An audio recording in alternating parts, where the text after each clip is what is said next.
नमस्कार, 9 बजे की 9 बड़ी खबर देख रहे हैं आप। आपके साथ मैं हूं संतोष कंगवार। बुलेटिन की शुरुआत करेंगे इस वक्त की बड़ी खबर के साथ। यूपी और बिहार में ताबड़तोड़ कई वारदातों को अंजाम देने वाला इनामी अपराधी सुमित कुमार उर्फ मोनू चवन्नी ढेर हुआ है। एसटीएफ और बदमाशों के बीच मुठभेड़ में इनामी सुमित सिंह उर्फ मोनू चवन्नी को ढेर किया गया। सुमित सिंह उर्फ मोनू चवन्नी पर कई 1 लाख रुपए का इनाम था। मऊ का रहने वाला था सुमित, फिलहाल बिहार में रह रहा था। मोनू के 2 साथी भागने में सफल रहे। सुमित पर कुल 36 मुकदमे दर्ज थे। इनमें करीब 10 मामले हत्या के थे। बदमाश के पास से AK-47, एक 9mm पिस्टल, जीप और भारी मात्रा में कारतूस बरामद हुए हैं। तो बड़ी खबर आपको बता रहे हैं और साथ ही साथ वो तस्वीर भी दिखा रहे हैं जहां पर यह मुठभेड़ हुई है। हत्या के 10 मामलों का आरोपी मोनू मारा गया है। AK-47 के साथ पिस्टल उसके साथ बरामद हुई है।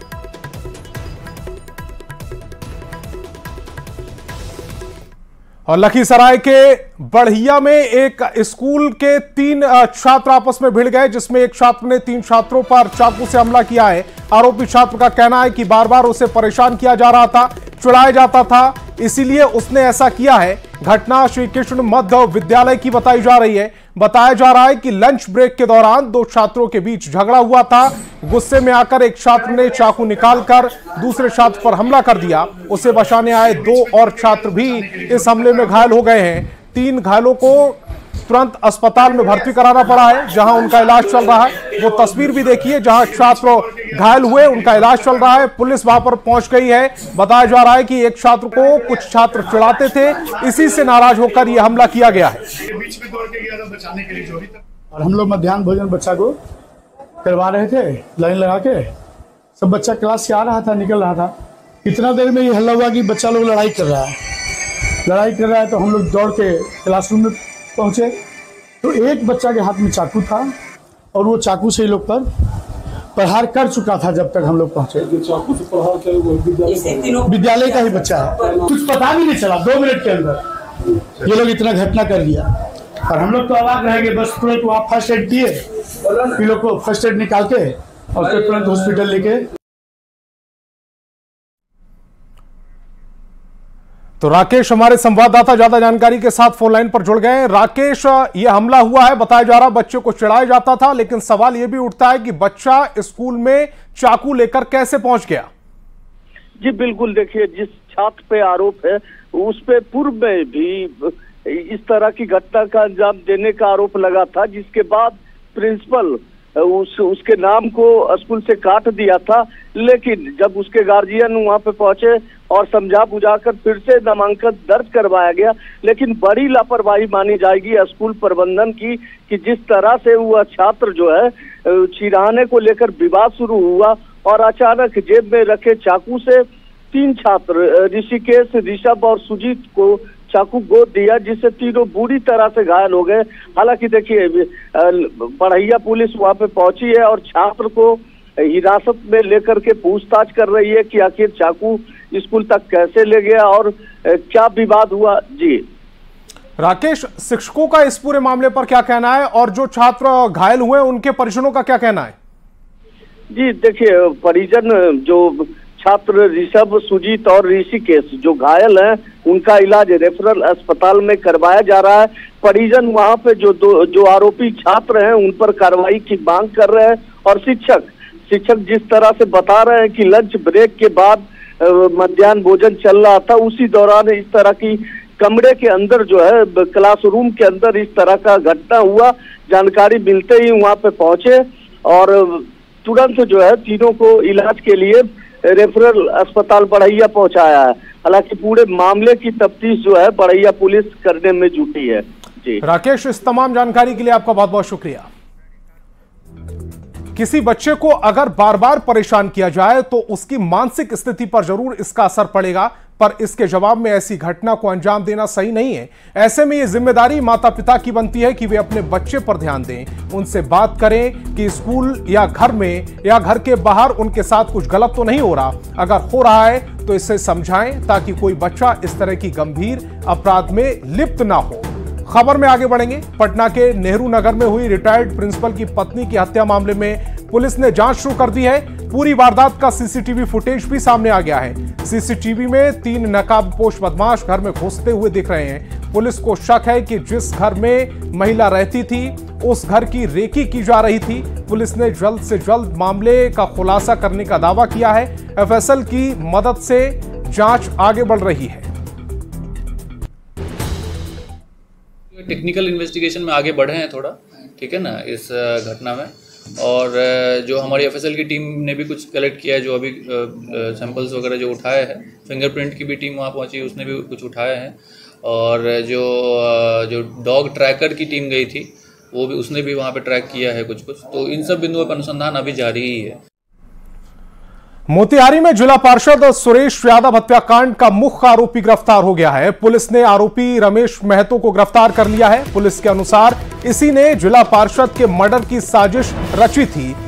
रमेश महतो को बंजरिया से गिरफ्तार किया गया है। इस हत्याकांड के मुख्य रूप से 4 लोग शामिल थे। पुलिस ने अब तक 3 आरोपियों को गिरफ्तार किया है। जिला पार्षद की हत्या जमीन कारोबार में विवाद को लेकर होने के संकेत मिले हैं। फिलहाल एक आरोपी की गिरफ्तारी के लिए पुलिस लगातार छापेमारी कर रही है। और पटना से बड़ी खबर मिल रही है। बारिश को लेकर अलर्ट जारी किया गया है। मौसम विभाग ने यह अलर्ट जारी किया है। 13 जिलों में भारी बारिश की चेतावनी जारी की गई है। 21 जिलों में भारी बारिश से मध्य बारिश होने का अनुमान लगाया जा रहा है। बारिश के चलते तेज हवा चलने का भी अनुमान है।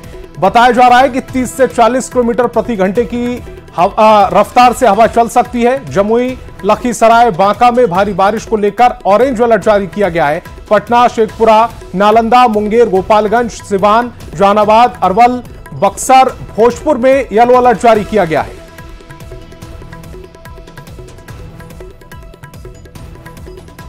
तो बारिश को लेकर अलर्ट जारी किया गया है।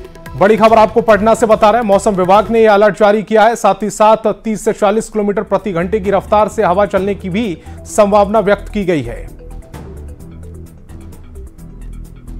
मानसून ने पूरे बिहार में दस्तक दे दिया है और इस मानसून के प्रभावी होने के कारण गर्मी से लोगों की बड़ी राहत मिली है। और आपको बता दें कि मौसम विभाग ने जो पूर्वानुमान लगाया है उसके मुताबिक आज से लगभग 13 ऐसे जिले हैं जहां पे भारी बारिश की संभावना जताई है और ऑरेंज अलर्ट जो है वो जारी किया गया है। और आपको बता दें कि अगर पटना की बात करें तो पटना में इसका असर जो है वह आज सुबह से ही देखा जा रहा है। और सुबह से ही यहाँ पे बारिश जो है वो पटना में हो रही है।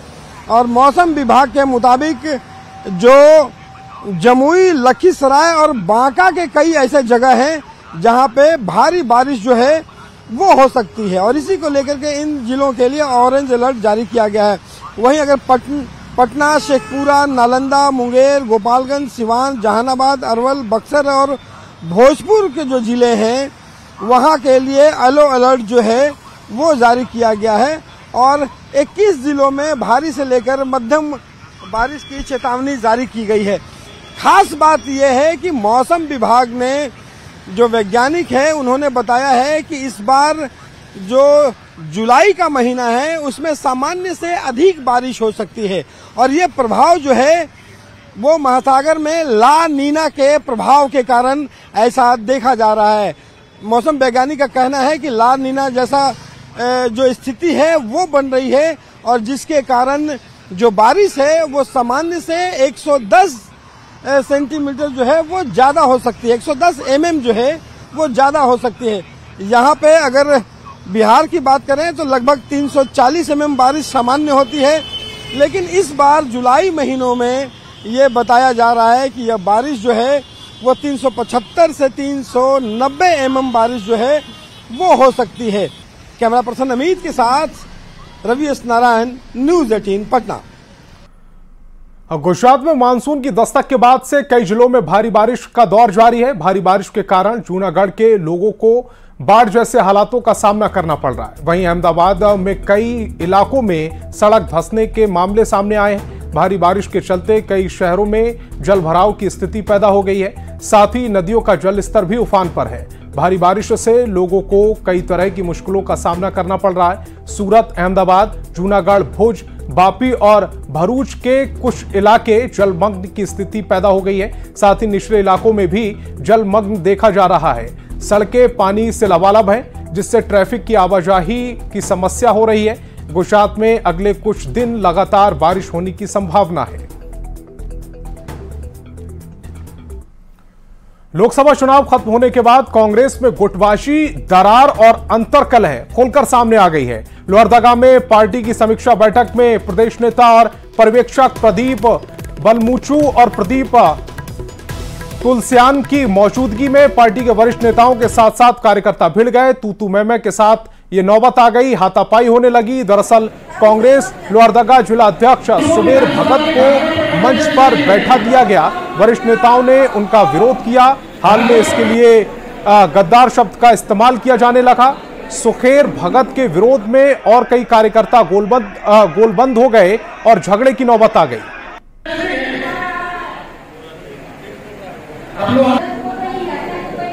कि समीक्षा बैठक में समीक्षा होनी चाहिए, न कि मारपीट होनी चाहिए। स्टेज में चढ़ के एक आदिवासी के साथ जो हरकत किए, ये हम लोगों को अच्छा नहीं लगा और ये होना नहीं चाहिए। अरे उसको पार्टी से निकालना, वो विरोध काम किया है तो उसको पार्टी से निकालिए, कि आप चढ़ के मारिएगा और पूरे लोग उसको घेर के मारिएगा। और मुजफ्फरपुर से इस वक्त की बड़ी खबर, मिड डे मील के मेन्यू में बदलाव किया गया है। बैगन, भिंडी, साग और पत्ता गोभी नहीं परोसे जाएंगे। बारिश में कीटाणु पनपने को लेकर विभाग ने यह बड़ा फैसला लिया है। मिड डे मील के निदेशक ने सभी डीईओ, डीपीओ को लेटर भेजा है। एमडीएम में कीड़ा मिलने की शिकायत के बाद बड़ा फैसला लिया गया है। स्थानीय स्तर पर उपलब्ध हरी सब्जियों का उपयोग होगा। बड़ी खबर आपको बता रहे, क्योंकि बारिश का मौसम चल रहा है, इसलिए जो हरी सब्जियां हैं उनमें अमूमन कीड़े पाए जाते हैं ऐसे वक्त में। इसी को लेकर यह बड़ा फैसला लिया गया है।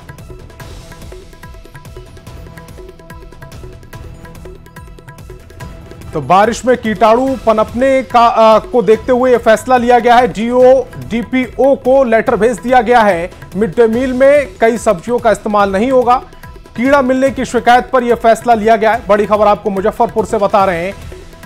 मिड डे मील में बैगन का इस्तेमाल नहीं होगा, भिंडी का इस्तेमाल नहीं होगा, साग और पत्ता गोभी का इस्तेमाल नहीं होगा। यह बच्चों को नहीं परोसा जाएगा। इसके पीछे कारण दिया गया है, बारिश में कीटाणु पनपते हैं और इसी को लेकर यह फैसला लिया गया है। डीईओ, डीपीओ ने लेटर लिख दिया है, लेटर भेज दिया गया है उन्हें। कीड़ा मिलने की शिकायत के बाद यह फैसला लिया गया है। अब प्रियांक सौरभ हमारे संवाददाता ज्यादा जानकारी के साथ फोन लाइन पर जुड़ रहे हैं। प्रियांक, बड़ा फैसला, और खासकर जब बारिश होती है अमूमन साग और पत्ता गोभी में कीड़े निकलते हैं, इसको लेकर यह फैसला लिया गया है।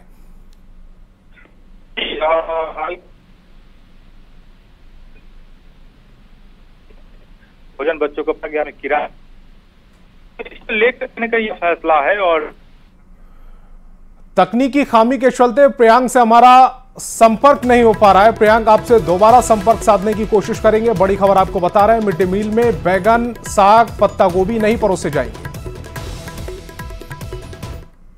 और रांची से बड़ी खबर मिल रही है, सीआईडी क्राइम ब्रांच एक्शन में नजर आ रहा है। साइबर ठग सुजीत कुमार गिरफ्तार कर लिया गया है। झारखंड सीआईडी की टीम ने उसे दबोचा है।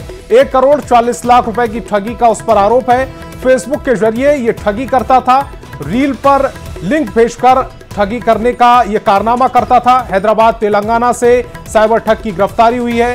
रजिस्टर ऐप में दिखाई गई fake profit Indian cyber crime coordination centre और MHA तेलंगाना पुलिस के सहयोग से साइबर ठग को गिरफ्तार किया गया है। उसके पास से mobile phone, SIM card, WhatsApp chat समेत ठगी में इस्तेमाल होने वाले कई सामान बरामद किए गए हैं। तो सुजीत कुमार को गिरफ्तार कर लिया गया है।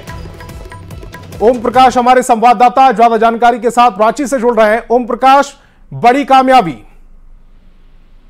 जी बिल्कुल, अगर बात की जाए तो जिस तरह से फेसबुक पर इन दिनों रील्स का प्रचलन बढ़ा है और लगातार लोग जो है वो रील्स से अट्रैक्ट हो रहे हैं, उसी दरमियान एक जो रजिस्टर्ड ऐप होता है उसी में मतलब कहा जाए तो उस ऐप में ही फर्जी तरीके से ये रील्स में प्रलोभन दिया गया कि आप करोड़ों की कमाई कर सकते हैं। इसमें मुनाफा जो है वो काफी ज्यादा दिखाया गया, जिसमें लोग जो है वो प्रभावित हुए और रांची के एक व्यक्ति से ठगी की घटना को अंजाम दिया गया। जिस व्यक्ति से ये पूरी घटना को अंजाम दिया गया, उसके बाद ये मामला जो है वो सीआईडी के संज्ञान में आया, जिसके बाद सीआईडी की टीम ने कार्रवाई करते हुए सुजीत कुमार को तेलंगाना से गिरफ्तार किया है। इसका जो आईपी एड्रेस था वो दुबई का दिखाया गया, तो अपने आप में कहा जा सकता है कि ये बड़ा नेक्सस है और इसमें अन्य आरोपियों को भी तलाश जो है वो की जा रही है। जो एमएचए के I4C है सेंट्रल का, उसका भी सहयोग लिया गया है सीआईडी के द्वारा और फिर आरोपी को गिरफ्तार किया गया है तेलंगाना से। पूरे मामले में अभी भी छानबीन जारी है और इस नेक्सस के अन्य आरोपियों की तलाश जो है वो सीआईडी के द्वारा की जा रही है। ओम प्रकाश, इस तमाम जानकारी के लिए आपका बहुत बहुत शुक्रिया। और न्यूज़ 18 भी लगातार आपसे इसी तरह की अपील करता है कि किसी भी इस तरह के लिंक का और किसी भी अफवाह में ना फंसे, वरना आप भी बड़ी ठगी का शिकार हो सकते हैं। बगहा के मजवरिया पंचायत में 5 बकरियों और 1 मुर्गे का शिकार करने वाला तेंदुआ अब उत्तर प्रदेश के हनुमानगंज थाना क्षेत्र में देखा गया है। ग्रामीणों ने उसे छितौनी टंकी के पास देखा है। तुरंत वन विभाग को सूचना दी गई है। तेंदुए की तस्वीर और वीडियो भी वन विभाग को उपलब्ध करा दिया गया है। सूचना के बाद वन विभाग की टीम तेंदुए की खोज में जुट गई, लेकिन अभी तक उसे रेस्क्यू नहीं किया जा सका। स्थानीय लोग डरे हुए हैं और उन्हें सतर्क रहने की सलाह दी गई है। जिस तरह से तेंदुआ देखा गया है उसका सीसीटीवी फुटेज भी कैमरे में कैद हो गया है। और दानापुर के शाहपुरा में लोगों ने जमकर हंगामा किया है। दरअसल लोग 26 जून को सरारी गुमटी के पास कबीर मठ में हुई गोलीबारी के आरोपी की गिरफ्तारी नहीं होने से नाराज थे। पुलिस के सुस्त रवैये के खिलाफ लोगों ने दानापुर बिहटा मुख्य मार्ग पर आगजनी की और सड़क जाम कर बवाल काटा और गोली चलाने वाले आरोपी सौरभ गुप्ता की गिरफ्तारी की मांग की है। हमारे महान रवि भूषण पर 26 तारीख को अपराधी सौरभ गुप्ता ने गोली चलाया, 6 गोली चलाया, 4 गोली यहाँ बरामद हुआ और पुलिस ले गया है शाहपुर पुलिस। और अभी तक अपराधी घूम रहा है, फिर कह रहा है कि मेरा मठ खाली करो, ये मेरा जमीन है। क्या चाहते हैं आप लोग प्रशासन से? न्याय चाहते हैं। हम लोग के मठ ये सदियों पुराना, 100 साल पुराना मठ है। और कटिहार में कलयुगी बेटे ने अपनी पत्नी के साथ मिलकर माता पिता विधवा बहन की बुरी तरह से पिटाई कर दी। बेटे ने पिता से जबरन 2 लाख रुपए कैश भी छीन लिए। पीड़ित पिता ने अपने बेटे और बहू के खिलाफ थाने में आवेदन देकर गुहार लगाई है। दरअसल कटिहार के कुणाल सिंह ने 5 साल पहले अपने मां और पिता को प्रताड़ित कर घर से भगा दिया था। पिता अपनी पत्नी के साथ कटिहार के बरमसिया में अपनी विधवा बेटी के घर रह रहे थे, लेकिन पिछले कुछ दिनों से बेटी की आर्थिक स्थिति खराब होने के कारण बुजुर्ग दंपति एक किराए के मकान में रह रहे थे। इसी बीच आर्थिक तंगी और बीमारी के इलाज के कारण राणा प्रताप सिंह ने अपनी कुछ पैतृक जमीन बेच दी। इसी बात से नाराज बेटा अपनी पत्नी के साथ पिता और बहन की पिटाई कर दी, मां को भी पीटा। ऐसा नहीं है कि हम सब जमीन बेच के उसके टोला में जा के एकदम दोनों जी हमारी बहू और क्या कहते हैं बेटा जाके धमकी देता है। पता करिए कि बंसीकुंदा गांव में मंडल टोला में जा करके कहता है 3 खून हमको माफ है, 3 खून सरकार दिया है हमको पिस्टल मारने के लिए और 3 खून तक हमको कुछ नहीं होगा। बेटा उठ के बेटी का कंठ दाबने लगा। बस क्या करा, बेटी छुड़ाने जा रहा था बाप, उसके आगे जाके 1 लात दिया, घोलटा दिया, सीने में मारा, मुक्का मुक्की। किशनगंज के अलू आबारी स्टेशन के बीच महिला ने ट्रेन में एक बच्चे को जन्म दिया है। इस दौरान सफर कर रहे सभी महिला यात्रियों ने उसकी मदद की, प्रसव कराया, जिसके बाद ठाकुरगंज स्टेशन पर रेल अधिकारियों ने आनन फानन में एम्बुलेंस की व्यवस्था की। ठाकुरगंज सामुदायिक स्वास्थ्य केंद्र लाकर भर्ती कराया गया। डॉक्टरों ने बताया कि मां और बच्ची दोनों स्वस्थ हैं। महिला के पति गौतम ने बताया है कि वे दोनों घरेलू कार्य से शामिल होने के लिए बुनियादपुर गए थे। सोमवार को जब लौट रहे थे तो किशनगंज से ट्रेन खुलने के बाद पत्नी को प्रसव पीड़ा शुरू हो गई। ट्रेन के डब्बे में बच्ची का जन्म हुआ।